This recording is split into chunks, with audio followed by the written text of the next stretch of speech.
আমি আপনাদের সাথে আছি তাসনুবা নিঝুম। আমাদের সাথে আছে মন্টি সিনহা এবং তন্নিকে আপু। তো এই পর্যায়ে আমরা কোন গানটি শুনবো? দারুণ ভালো লাগে, একদম হৃদয়ে গেঁথে থাকার মতো একটি গান।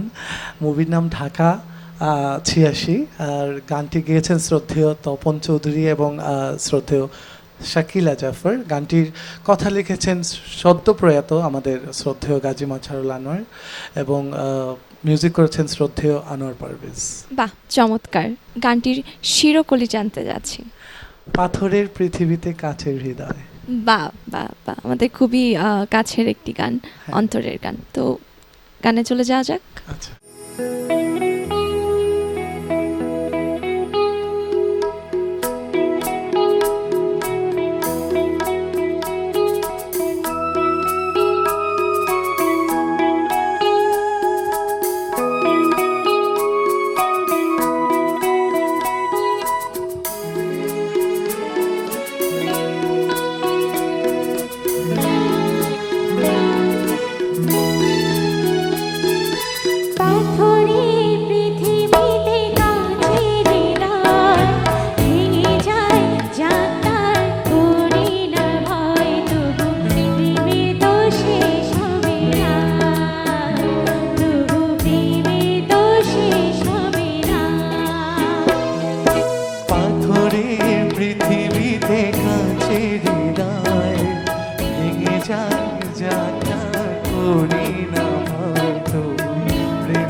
প্রেমে তো শেষ হবে না। লা লা লা লা লা লা লা লা। লা লা লা লা লা লা লা। তবু প্রেমের তো শেষ হবে না। সত্যি প্রেম ভালোবাসা আছে বলেই আমরা এখনো পৃথিবীতে বেঁচে আছি, এখনো ভালোভাবে আমরা ভালোবাসতে জানি, বেঁচে থাকার মূল মন্ত্র খুঁজে আমরা পাই